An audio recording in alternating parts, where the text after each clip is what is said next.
Hello and नमस्कार दोस्तों। आज की इस वीडियो में मैं आपको बताने वाला हूं कि गद्यांश वाले प्रश्नों को हम एकदम कम समय में और अच्छी तरीके से कैसे लिखते हैं। आखिर जो टॉपर लोग हैं वो किस तरीके से लिखते हैं कि सभी प्रश्नों को वो समय अनुसार हल कर लेते हैं और अच्छी तरीके से हल करते हैं, क्योंकि उनको अच्छा नंबर दिया जाता है जब वो अच्छी तरीके से सभी प्रश्नों को और अच्छे ढंग से उत्तर देते हैं। तो वही तरीका आज मैं बताने वाला हूँ। इससे आपके 6 नंबर एकदम क्लियर हो जाने वाले हैं। तो 6 नंबर पक्का है, ये क्वेश्चन आता है, तो इसको आप ध्यान दीजिएगा और वीडियो के अंत तक जुड़े रहिएगा। और किस तरीके से गद्यांश का अर्थ और व्याख्या उसकी लिखी जाती है, ये सब चीज़ें मैं आज की इस वीडियो में बताने वाला हूँ। तो यदि वीडियो अच्छा लगेगा तो लाइक एवं शेयर ज़रूर कीजिएगा। चैनल पर नए हैं तो सब्सक्राइब कीजिए, जिससे नए नए वीडियो आप तक सबसे पहले पहुँचे। तो मैं आपको बता दूं दोस्तों, जो हम एग्ज़ाम देते हैं यूपी बोर्ड का, इसमें समय सबसे इम्पोर्टेंट पॉइंट होता है। यदि हम समय खो देते हैं, यानी कि समय अनुसार प्रश्नों को हल नहीं करते हैं, तो हमारे सभी प्रश्न छूट जाते हैं। बहुत खींच के हम 2-4 प्रश्न कर पाते हैं, नहीं तो टाइम ओवर हो जाता है। तो हमें टाइम का ज़्यादा ध्यान देना है और प्रश्न में देखना है कि कौन प्रश्न कितने नंबर का है। यानी कि जिस प्रश्न में जितने नंबर का है, जैसे कोई प्रश्न 5 नंबर का है तो उसमें हमें ज़्यादा लिखना है, और कोई 10 नंबर का है तो हमें उसका दुगना उससे उसमें लिखना है, ताकि हमें बराबर पॉइंट मिल पाए। यदि हम उसको कम लिखते हैं 10 नंबर वाले को और 5 नंबर वाले को ज़्यादा लिखते हैं, तो नंबर हमें कम मिल जाएगा। 10 नंबर वाले में हमें नंबर कम मिल जाएगा, ठीक। और जो 5 नंबर वाले में हम ज़्यादा लिखते हैं वो भी अनावश्यक हो जाएगा, क्योंकि नंबर आपको उतना ही मिलेगा जितना निर्धारित है। आप चाहे जितना लिख दें, आपको ज़्यादा नंबर नहीं मिलेगा। तो इन चीज़ों को आप समझिए कि कितना हमें लिखना है कम से कम, ताकि हमें अच्छी तरीके से इसका जो है नंबर पूरा और हमें अच्छी तरीके से मिल सके, ठीक। तो मैं पहले आपको ये पेपर दिखा देता हूँ कि पेपर जो हो इसमें से हम कैसे, मतलब कैसे उनको लिखें प्रश्नोत्तर डाल के, ठीक। तो मैं पहले आपको गद्यांश वाले प्रश्न दिखा देता हूँ। ये इम्प्रूवमेंट का पेपर है, मैंने अपने चैनल पर अपलोड भी इसको किया है। तो देखिए, जैसे मान लीजिए कि यहाँ पर दिया गया है कि तीसरा का एक के नीचे, यानी कि हमें यहाँ पर 2 गद्यांश दिए गए हैं। एक ये का नंबर पूरा दिया गया है और एक इधर ये खा नंबर दिया गया है। यानी कि का और खा में से हमें एक गद्यांश को हल करना है, ठीक। तो मैं आपको इस गद्यांश को हल करना सिखाता हूँ। तो जैसे कोई स्टूडेंट क्या करते हैं, प्रश्नोत्तर नंबर 3 डाल देते हैं। अब ना वो का लिखते हैं ना खा लिखते हैं। तो ये वेरी इंपॉर्टेंट पॉइंट है। आपको का या खा में से कोई विकल्प जरूर लिखना है। यानी कि यदि आप प्रश्नोत्तर लिख रहे हैं तो जैसे अब ये लिखना है, तो इसके ऊपर यहाँ पर आप एक जो स्केच पेन से हेडिंग डाल दें, प्रश्नोत्तर नंबर तीसरे का, ठीक। अब जैसे हमने तीसरे का डाल दिया वहाँ पर हेडिंग, तो उसके बाद क्या करना है, आपको गद्यांश के शुरू के ये 2-3 शब्द जो हैं इनको लिख लेना है। जैसे आप देखिए, और काले पेन या फिर आप स्केच से लिखिए, ठीक। तो जैसे मित्र का कर्तव्य मैंने लिख दिया, ठीक। और उसके बाद अंत में चले जाना है और अंत के जो शब्द हैं उनको आप लिख दीजिए, ठीक। यदि आपको पूरे का जो है बताना है, तो यहाँ पर मैं खाली आपको एक छोटा सा उदाहरण लिया हूँ, यानी कि मित्र के कर्तव्य से लेकर के संकल्प का हो तक ही मैं आपको अर्थ इसकी व्याख्या बताऊँगा। तो मैं संकल्प का हो अंत में लिख देता हूँ, ठीक। तो आप जो है इसको लिख सकते हैं, ठीक। और उसके बाद क्या करना है, यहाँ पर देखिए इसके नीचे जो प्रश्न दिए गए हैं, हमें इन प्रश्नों को पढ़ना है और तभी उसका आंसर हमें अपनी उत्तर पुस्तिका में लिखना है। अब जैसे यहाँ पर दिया गया है कि उपरयुक्त गद्यांश का संदर्भ लिखिए, ठीक। तो अब ये हमने इसको इस प्रकार लिख लिया है, इस प्रकार। अब हमें इसका संदर्भ कैसे लिखना है वो चीज़ें देखिए। तो संदर्भ लिखने के लिए सबसे पहले आपको ये नॉलेज होना चाहिए कि ये किस चैप्टर का है।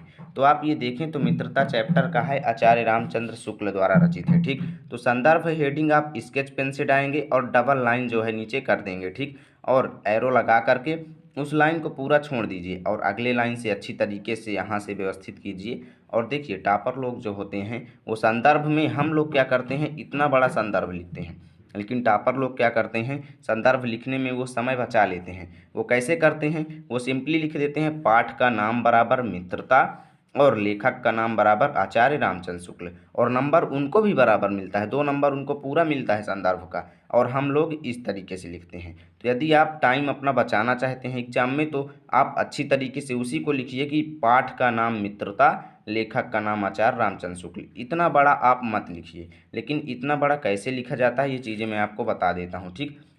तो संदर्भ में लिखेंगे प्रस्तुत गद्यांश, गद्यांश और पद्यांश जांच लेना है। अगर पद्यांश है तभी यहाँ पर पद्यांश लिखेंगे, यदि वो गद्यांश है तो गद्यांश लिखेंगे।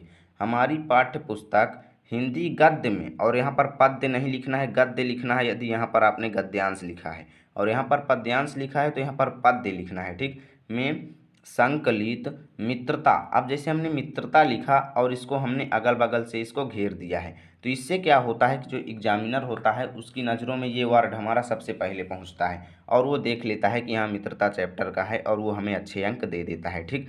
तो मित्रता इस प्रकार लिखने के बाद आपको, या फिर आप इसको स्केच पेन से भी लिख सकते हैं, अगल बगल से इसको बंद कर देना है। नामक पाठ से अवतरित है, जिसके लेखक आचार्य रामचंद्र शुक्ल जी हैं। तो देखिए मैं आचार्य रामचंद्र शुक्ल जी को इस प्रकार जो है पैक कर दिया हूँ, तो इससे क्या होगा कि उनकी नज़रों में ये पहले जाएगा और हमें अच्छे अंक मिल जाएंगे, ठीक। तो संदर्भ आपको इस प्रकार लिखना है, स्क्रीनशॉट ले लीजिए। अब जैसे मान लीजिए कि कोई ममता चैप्टर का हो गया, तो आप मित्रता की जगह पर ममता कर दीजिए और आचार्य रामचंद्र शुक्ल की जगह पर जयशंकर प्रसाद कर दीजिए, बराबर नंबर आपको मिल जाएगा, ठीक। तो अब देखते हैं रेखांकित अंश की व्याख्या कैसे लिखा जाता है। तो व्याख्या लिखने के लिए आपको सबसे पहले देखना है कि रेखांकित अंश कहाँ से कहाँ तक खींचा गया है और किस रेखांकित अंश का व्याख्या पूछा गया है। यहाँ पर देखें तो यहाँ से लेकर के यहाँ तक रेखांकित अंश है, ठीक। तो हम इसको लिख देंगे रेखांकित अंश की व्याख्या, हेडिंग डाल के, फिर इसको हम पढ़ते जाएंगे और यहाँ पर अपनी खड़ी बोली में इसको बदलते हुए लिखते जाएंगे, ठीक। कैसे लिखेंगे, जैसे देखिए, लेखक कहते हैं कि एक सच्चा मित्र वह होता है जो हमारे उत्तम और महान कार्यों में हमारी मदद करके उत्साह बढ़ाकर तथा साहस दिलाता है, जिससे हम अपनी औकात से ज़्यादा काम कर जाते हैं।